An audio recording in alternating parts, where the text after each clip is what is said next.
Long time no see. Welcome back to my weekly, well, supposed to be weekly talk show. Let me adjust. Sorry.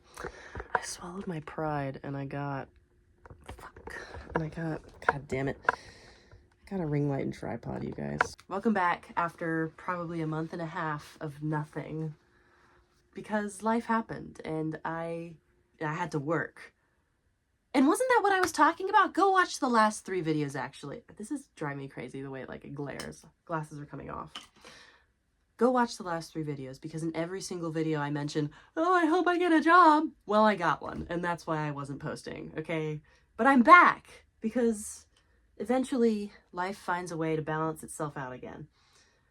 I'm back, and welcome to Houndtable episode 4. I'm Sam, aka Preyhound, and if you really know, aka Kid the Web, I'm a songwriter, bassist, flutist. I make comics, do a little film scoring. I like to dance at the club, and I'm a full-time friend. I don't know, whatever. And I like to read. And this is my show where I just talk about things. And that's all. I just talk about things and I review lyrics and I try to make some profound points and usually end up making some silly points. Welcome back. So the first thing I usually do in these, and I'm like all out of it because I haven't done one in a while, is I do a lyric review. Not so much a review as we look at the lyrics, we talk about them, we pick them apart a little, and yeah. Okay, well, in my last episode, I talked about the lyrics of one of my songs, and you know what? Whatever. You can do that twice in a row. I'm going to do that again today. I'm going to talk about a song that I wrote last year that you can only hear live. As I am starting the process of recording a lot of my music, I have a debut album out right now called Sand Dollars in a Silver Pail. But that's the only album that is ever going to remain on like Spotify, Apple Music, those types of things, Amazon Music. Like all of my future releases will only be in places like Tidal and others. I'm still doing my research, and like physical media and Bandcamp, like, and also like obviously like CDs, tapes, someday hopefully vinyl. But this song is something that I want to keep as a live only experience. You can only hear this song, like obviously if you scroll through my Instagram you could hear it, but like you can only really hear the song and get its full effect if you come to a show. And it's not going to be that way forever. Eventually I'll record and release it, but I think it's kind of cool for a while to have a song like that is just a special experience shared only between me and you at the show in that moment. Because it's kind of about those moments. I'll get into it. I'm babbling. It's called Cigarette Song. It's hard to describe it, so you should come see it. I'm going to read a stanza. I'm going to read the 3rd verse. If how you treat people is the kind of person that you are, I wonder if people think I'm burning up, just like a star. I shine from a distance, but up close I fear I've gone dark. Or maybe it turns out I like to play a part. I like to flirt more than I like someone knowing my heart. And that's only because it's easy. It's harder to be in love. That's just one of the verses, but I want to talk about the first line specifically. And, you know, the second line, or maybe it turns out I like to play a part. I like to flirt more than I like someone knowing my heart. That's only because it's easy. It's harder to be in love. It's kind of self-explanatory. You know what I mean? We all know it's way easier to just, it feels at least way easier to just flirt around and not take anything so seriously. But over time, that also gets hard. I think the lesson I learn in that line is love, committed love, is always going to be work, and it's always going to eventually be hard, and it's never going to stop being hard. Even if it's easy for a while, Eventually a time will come back. It's always ebbing and flowing, but it requires effort and work. And I think a lot of us are led to believe that just not taking anything seriously and flirting and messing around, you feel like, oh, it's so much easier, you know, I'm not attached to anything. But it requires the same amount of work, but just on different things. Being able to be secure while, you know, dating around or hooking up and stuff like that. There's a lot of people who can feel secure in that and enjoy doing that. And it's because they've done immense self-work, you know? You have to be so secure and stable, not necessarily stable, whatever, but at least secure in who you are as a person and what you're looking for and what you want. And you have to be so respectful of others and communicative about your boundaries and your needs in order to just kind of mess around without any consequences. There will always be consequences. There'll be consequences if you are in love. There'll be consequences if you're not in love. Any entanglements you pursue with other people, there will always be complications, consequences, rewards, you know, good memories, bad memories. It's just unavoidable. So I guess, I don't know. I'm kind of learning something about this line as I'm talking about it, about myself, because when I wrote it, I was kind of feeling like I needed a time in my life where I could just mess around with no consequences, because I thought it would be easier. And it wasn't easier. And I'm looking back at these lyrics from a year and a half later or whatever, and I'm going, dang, I'm different now I'm a different person in ways than the person I was when I wrote this. It's very interesting. I'm noticing this like totally, anyway, it's very cool. Because I've learned now that both are hard, you know? Everything is hard in some way, you know? Even the things that are so worth it. Friendship, love, you know, feeling fulfilled maybe in your career or your passion, practicing, getting good at something. It's always going to be hard. Everything is hard. And I'm trying to accept that. Some things are easy. Taking a bath, whatever. That's easy sometimes.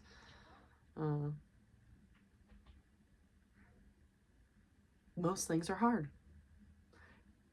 But let's talk about the first line. If how you treat people is the kind of person that you are, I wonder if people think I'm burning up, just like a star. I shine from a distance, but up close I fear I've gone dark. Someone said the first line to me, and I can't remember who, but someone told me, you can tell a lot about people by how they treat others. And I think that's absolutely true. Like, have you ever been on a date and your date treats, like, you go to a restaurant and they're like super rude? You can tell a lot about a person if they're rude like that. Or people who like drive extremely dangerously and aggressively. Like, you're not treating the other people on the road with respect. You can tell a lot about a person by how they treat others. But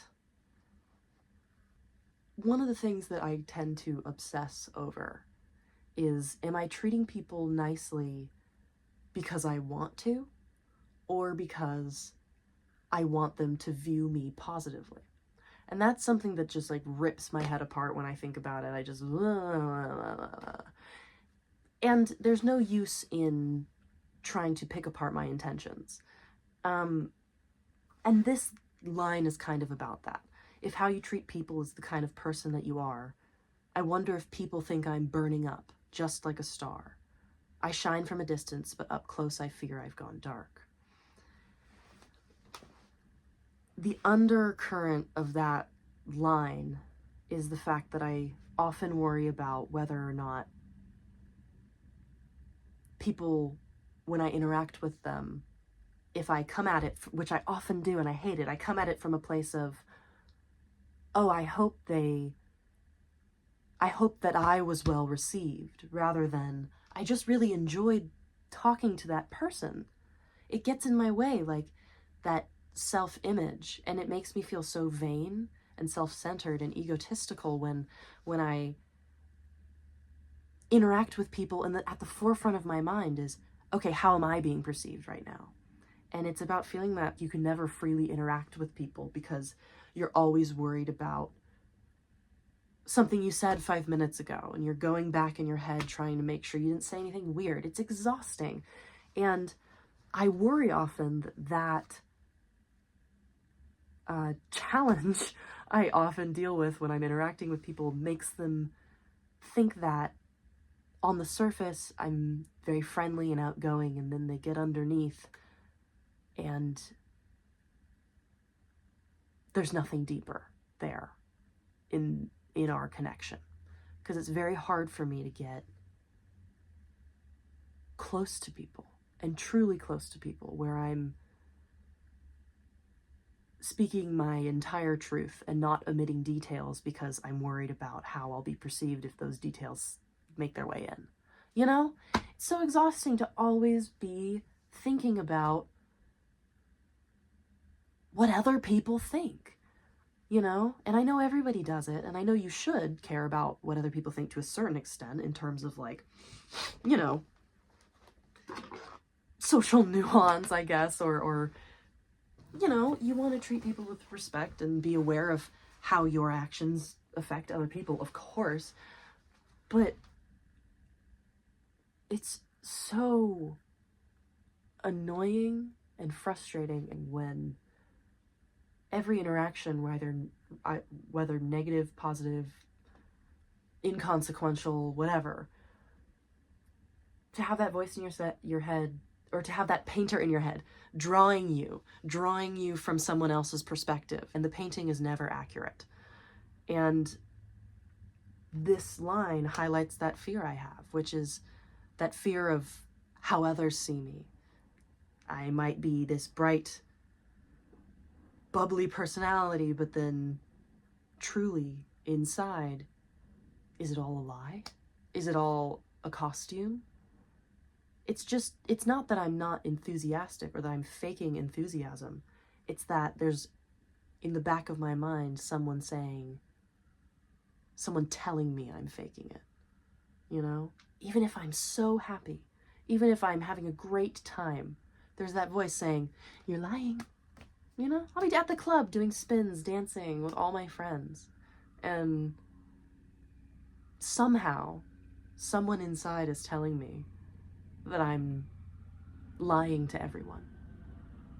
And I've learned that it's no use to try and convince that annoying voice, or trying to prove something to that voice, because it's never going to believe you. So you just gotta roll with it. Yeah. And so if that's something that you deal with, you might be a little obsessive and compulsive. And if you've never considered that before, I would suggest looking into that, because you don't have to be proving something all the time to yourself.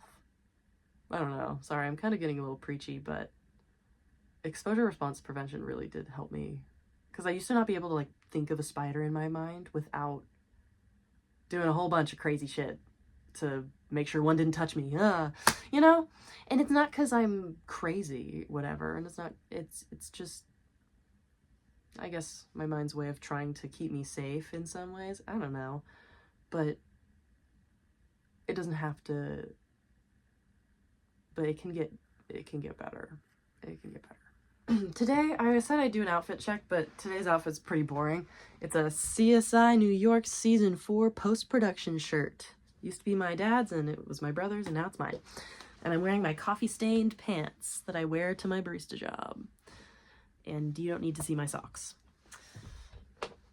Okay, and then the next thing that I like to do is I like to read a diary entry. I have this diary.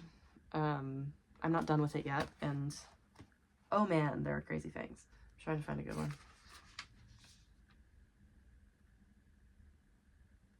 Okay, well, this one's from November 25th, and actually, it's the last entry in here. I haven't written since November. That's crazy. Hi, diary. It's been a while. A lot has happened, and despite how I feel, objectively, this month has been full of wins. I got a job. I'm finished with my film scoring project, and I started rehearsing with one of my friends for a show. Aw, that's when I started playing with my friend Lucia Dostal. You should check her out because she makes lovely, lovely, lovely music. Very vibey, very, very good to dance to. And yeah, just go listen to it, okay? It's because it's awesome. Because it's awesome. And actually, oh my god, I think we have a show coming up on March 10th in Venice Beach. So keep an eye out. Yeah, I like this entry because I think I'm very, very hard on myself in this diary a lot. Like saying things like, oh, I feel like shit. Like even on the back of this.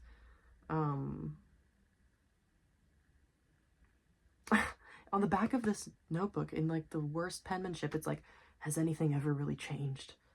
Is October always gonna feel this way? I'm like, girl, yes, get over it.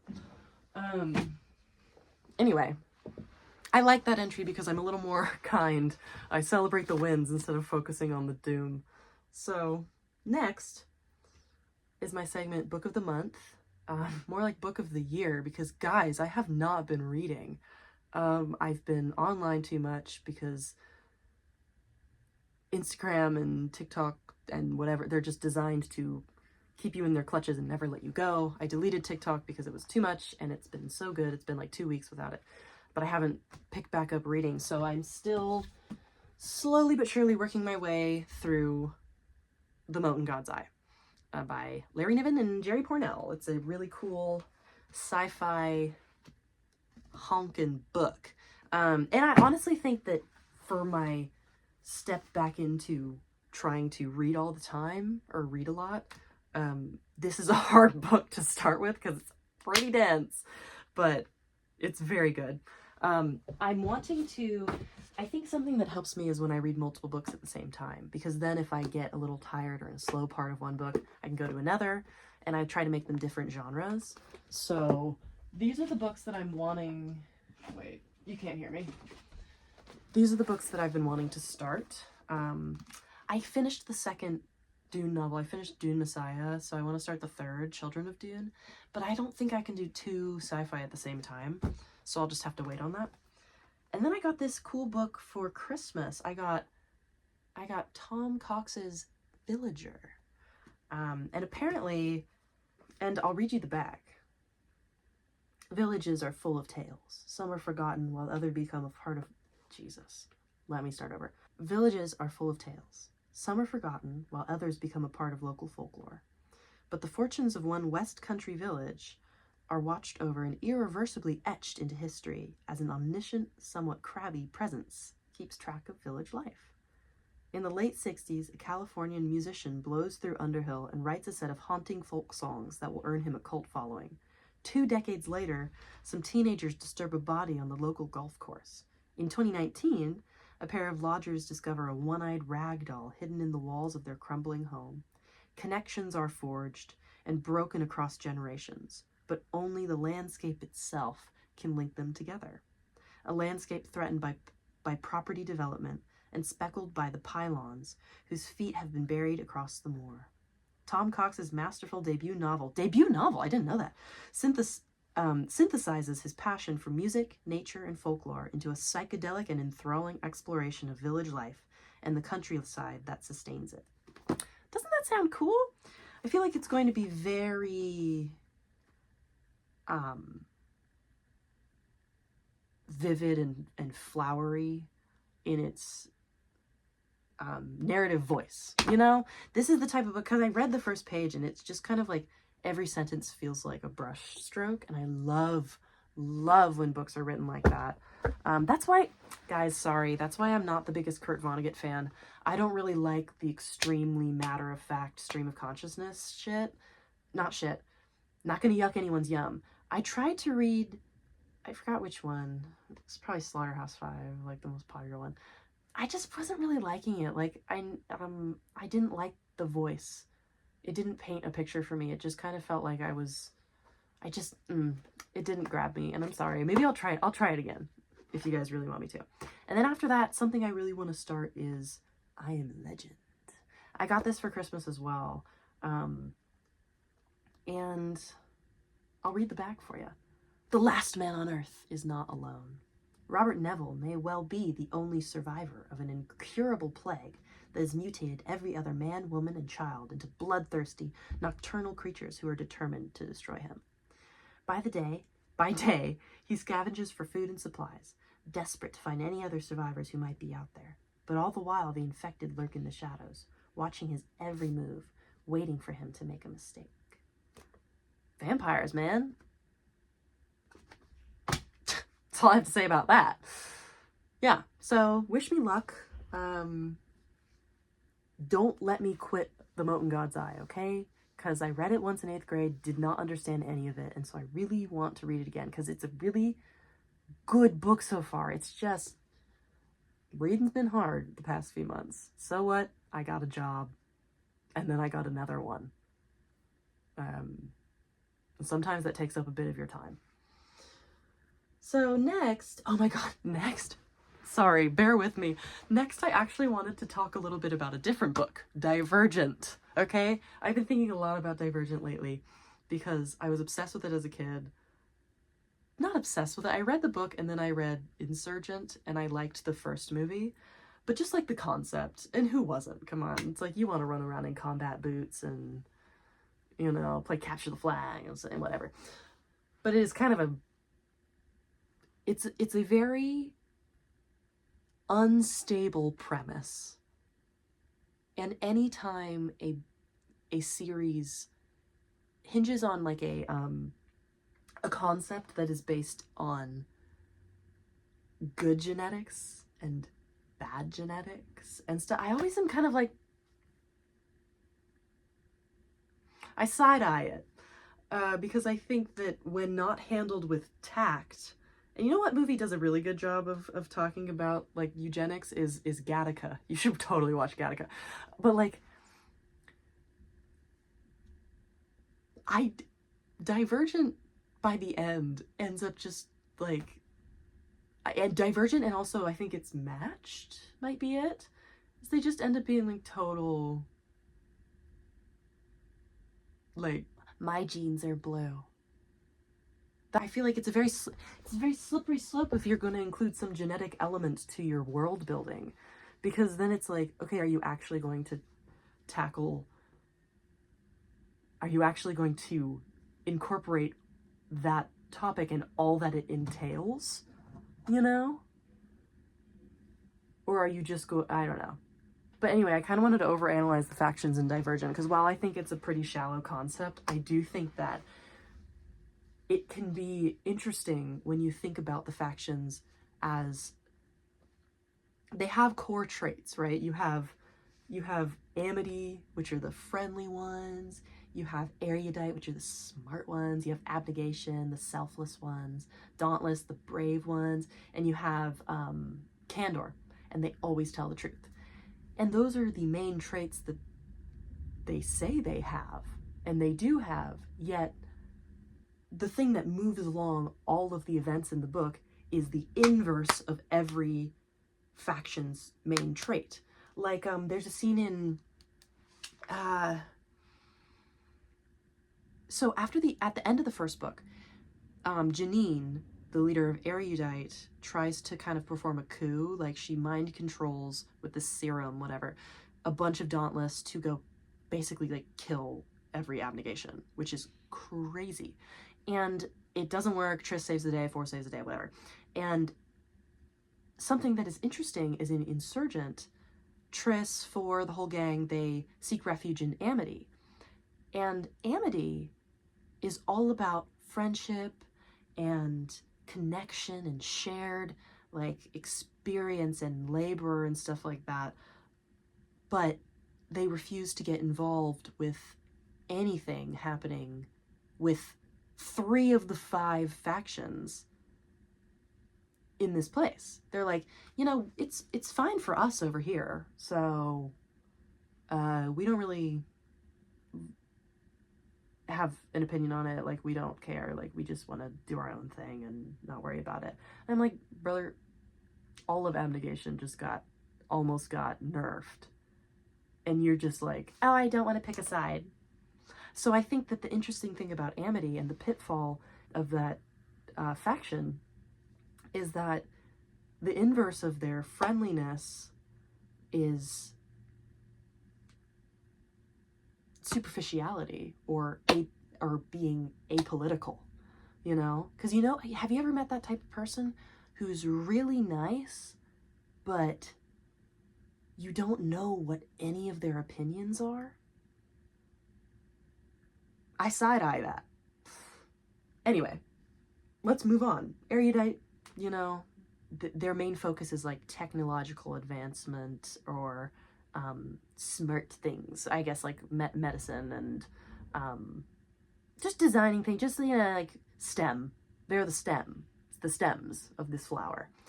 And I think that their flip side is, I think, false superiority or supremacy. They believe that the main thing that moves the plot forward is the fact that Erudite thinks that they are better and should be in control because they are smarter and more powerful. You know? That's kind of a stupid one. I'm a little tired. Sorry, I worked at like 8:30 this morning. It's not even that early. Why am I complaining?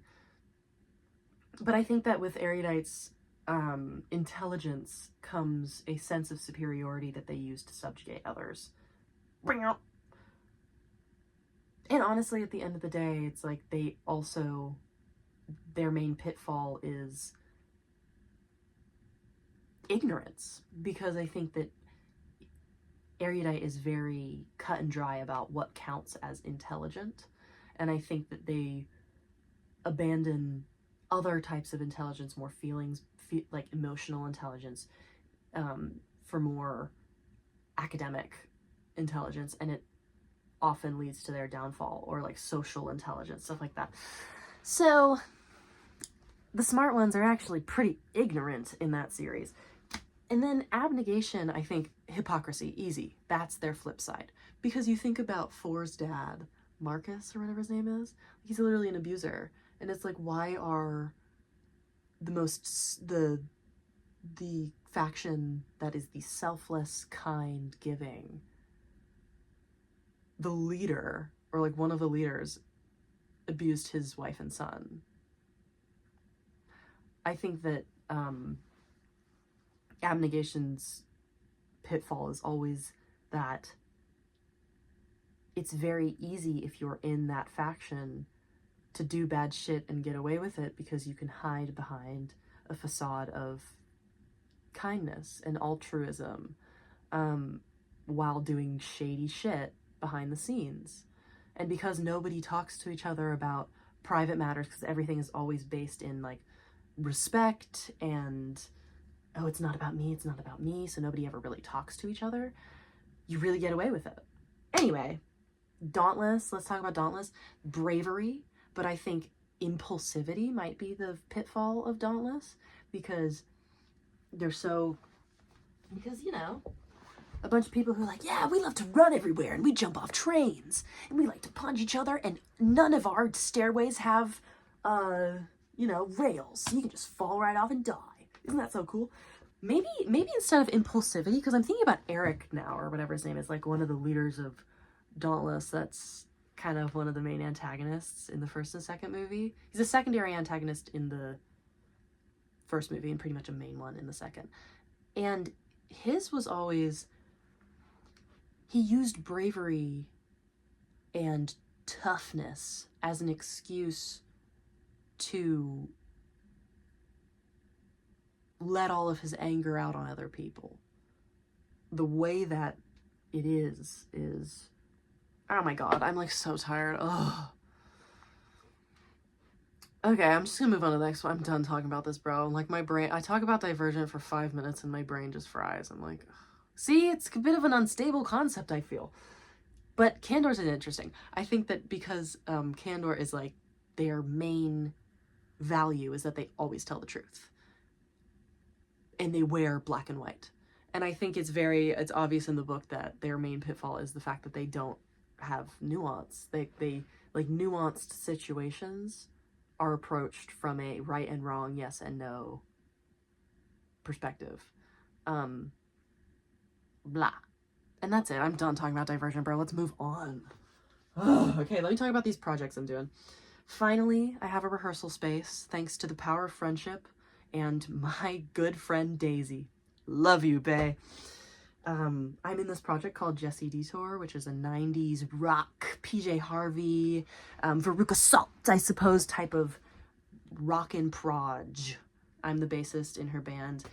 I love playing in that band. So I wanted to say that Jess just put out a music video for one of our newest songs called You Think of Me. And it's really, really awesome and really funny because there's a clown in it that won't leave Jess alone. There's a clown that's absolutely obsessed with her, and just give it a watch. The link is... Oh my gosh, I'm attempting to book a summer solo tour for Preyhound for my music. I don't know where yet. So if you have any places up the West Coast or more inland that you like, even as far inland as like fucking Nebraska, let me know, because I would love to come and play. Because I love to play. I would just be me and my guitar and one of my friends, hopefully, maybe helping me sell some merch and some CDs and tapes. So let me know any suggestions for any venues you love. If you run a house venue, oh my God, if you run a house venue, I want to play there. Because there's nothing I love more than a backyard show, a basement show. It's like where folk is supposed to be, dude. Ugh, just let me know. I'm trying to go in maybe July, like summer. And along with that, with my project, my music project, since streaming doesn't make anyone money anyways, and that's why it's fucking broken, but especially now that I'm not going to be pushing anything on big streaming platforms anymore, I'm going to start a Patreon. And on that Patreon, I'm going to put out a monthly like demo album or EP of everything, maybe a few songs that I've written, but also some ambient tracks, some beats, because I do some for fun, some silly things, some Adventure Time-esque music, and just what I get up to in a month. I'm going to compile it all and put it on my Patreon. I'm probably only going to make it like, I don't know, I haven't even set it up yet, but I'm going to make it like there's going to be a free one where you can get some cool things and like some demos and stuff and comics, and there's going to be a paid version where my full demo my demo album will be every month, and I'll put that out on the first of every month. Might only be 2 tracks, might be 10 tracks. I'm going to try to keep it at least like 8 tracks or more each month of cool stuff that you can download and listen to. Probably only make it like $5 a month, because maybe I don't even know. I'm going to figure it out and I'm going to let you know. So stay tuned, because I'm going to put out my first one on March 1st. I'm very excited. And along with that, I'm going to start a mailing list. I'm going to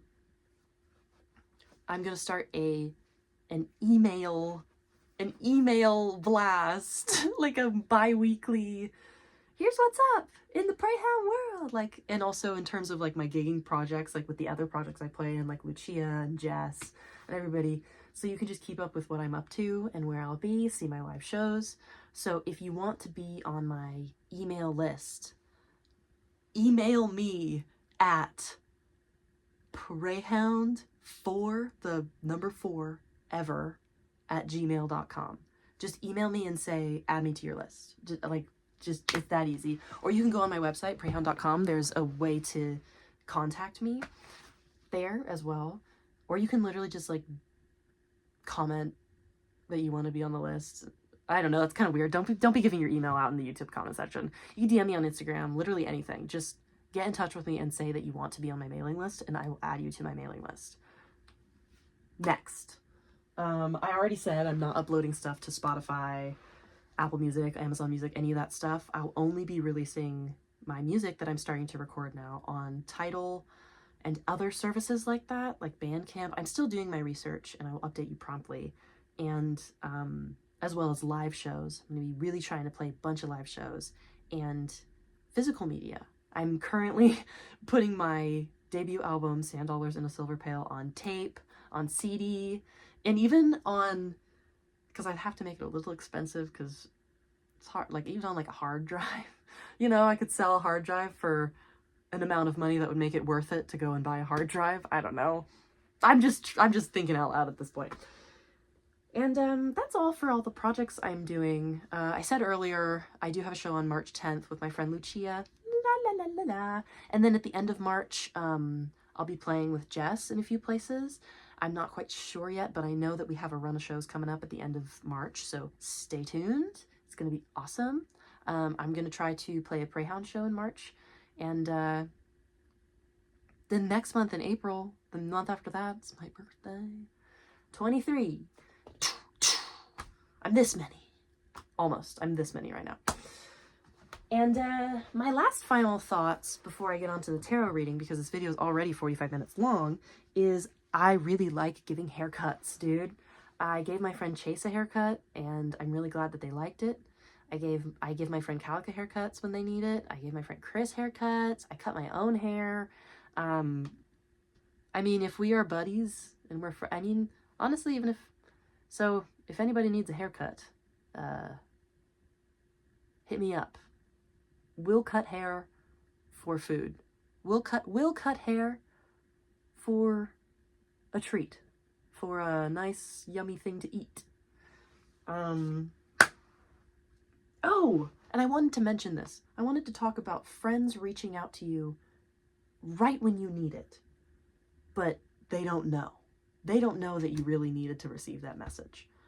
But maybe they did. Maybe something in their heart or something outside just let them know, like, oh, I need to text this person today. Oh, I need to give this person a call today.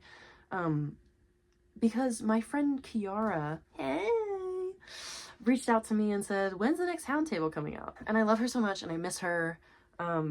We are an entire country apart now that I've moved to the West. And like a few days ago, like she texted me like, when's the next Hound Table coming out?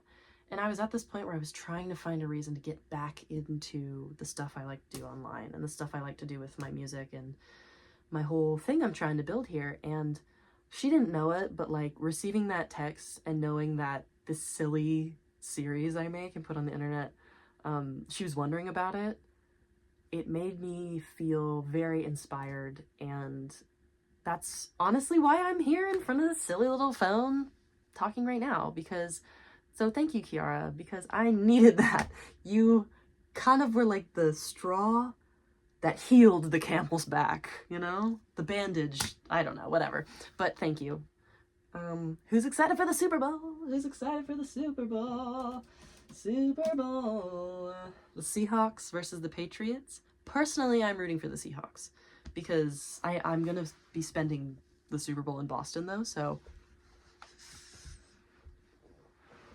I might be in enemy territory. And the reason I'm rooting for the Seahawks is because I was walking by this bar when they, like, won, and were there, and the moment they realized, we're going to the Super Bowl, I was there and I saw it happen, and it was just so epic, and everybody in the bar was celebrating so much. I was like, okay, after seeing that, I have to root for these guys. I saw the Broncos-Patriots game, too, but just, like, it didn't leave me with that same feeling, you know, of like, yes, let's go, because everyone in the bar was like, it was kind of evenly split. There wasn't a huge celebration, so maybe I just go with the flow. Maybe I'm just a sheep, a sherson. And I've been mailing letters to my friends. I've been getting back into it, and it's nice. I think that stamps are a little expensive, but maybe that's something. Maybe for my birthday, guys. My birthday is not till April, but what I want for my birthday is stamps and money. Oh my god. Okay, let me get my tarot cards. It's time for a reading.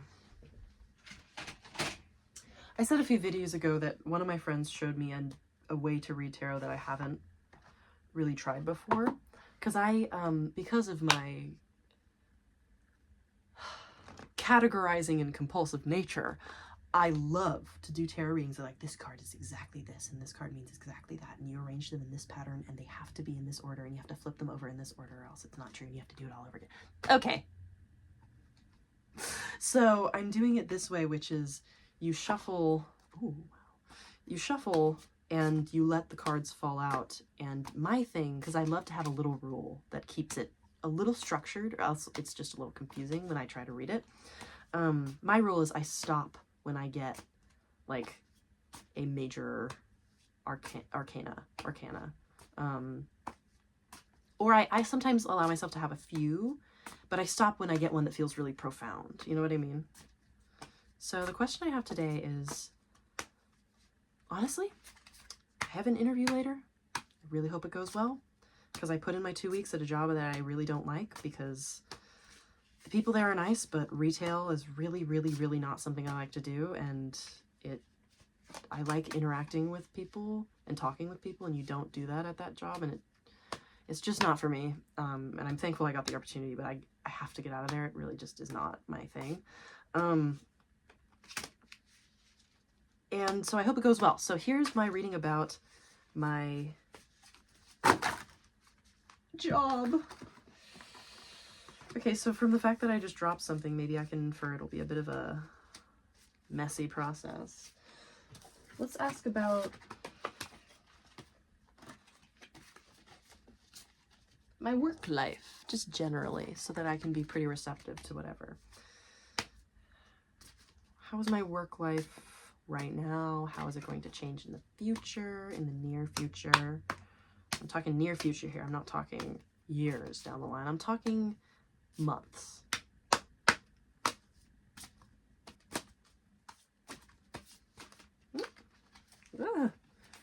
Okay, well, that's what it's going to be. I have these three. Let's see what they are. King of Swords, Eight of Wands, and Four of Swords. It's interesting that it's arranged in this way, because when I look at it mirrored in my phone right now, it kind of looks like the king felt, he kind of looks very sturdy, very sure of himself, you know? He's like, yeah, man, I got this figured out. All these wands come flying at him, and suddenly he is in the grave. He is square one. And I guess that's kind of how I felt right now, is I felt pretty stable and secure in my in where I used to live, you know, making money and stuff like that. And then this is the move. It was my choice. You can't see who's throwing all the wands, but I think it's me. And suddenly I feel as though I'm starting over. But all is well, because I think that I can always get back to that throne, you know? And maybe this time I shouldn't try to be on a throne. Maybe this time I should try to stay on the ground, you know? Because nothing is forever. And the closer you are to the ground, the less the come down from a good time hurts. The more you understand that you need to just appreciate it for what it was. So 2 more cards fell out. Whoa! Got the Sun and Upside Down Lovers. That's very interesting. I tend to not read cards upside down. I mean, unless like the art on the card makes me think of something. So looking at the Sun, I'm sensing abundance. I'm sensing the color gold. Please. I'm like, LA is expensive. I need some money. I'm sensing freedom, but I'm also sensing like responsibility and duty. Because this guy's having a great time. Maybe this is kind of like the embodiment of my passions in my artistic endeavors, and the horse is the jobs I have to work to support that and sustain that. Because this horse is focused. This horse is not beaming like the sun. This horse is taking the boy where he needs to go. And I think that is how I need to view the work I have to do that I may not enjoy. It's a means to an end, and the horse is still beautiful. You know, there's nothing wrong with the horse. You could have a good time with the horse, you know, because, you know, one of the jobs I hold right now, I really do enjoy. And it doesn't just have to be, I'm here because I need money. It's, I'm here, so I might as well maybe try to have a good time. And it doesn't hurt if your coworkers are cool. And then the lovers. I don't really know how this could relate to my work life. Maybe, well, right now I am trying to, it seems like, since they're upside down, it seems like something's a little out of balance right now. When it's right side up, they seem to be in perfect balance with each other. I feel as though my creative endeavors and my, the urgency with which I need to make money kind of out of balance, because I get home from my jobs and I'm so tired, there's no space to create. And I really want to get to a place, and I'm striving to get, and I feel it because I'm here doing this. You know, this is one of my creative things, and I finally have the space for it. Slowly, I'm feeling the balance come back, and it always does. And I just have to make sure that in the meantime, I'm not fucking myself over. Gotta make sure I'm eating well.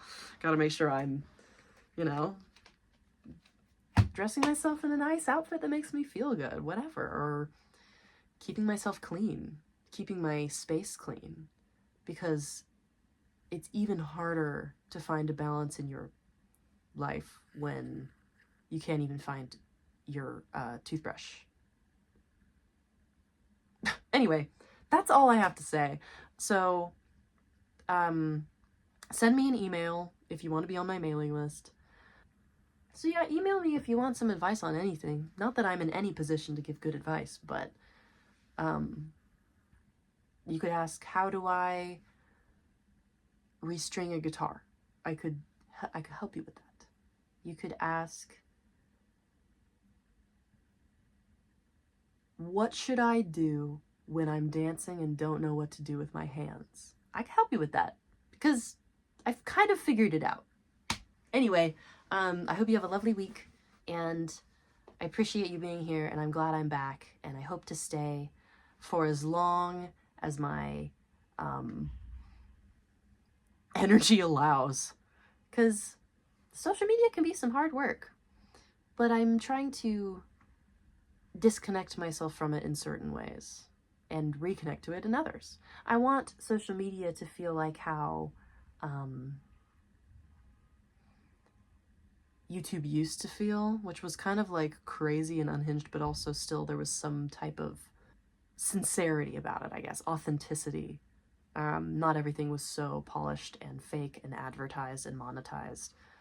So I'm trying to get back to that place. Maybe you can too, maybe with me, if you would like to. Anyway, thanks for watching. Like, subscribe, comment down below. What's your favorite? Oh my god, I'm really blush. I can't do this. Oh, I'm gonna get better at this. Okay, bye.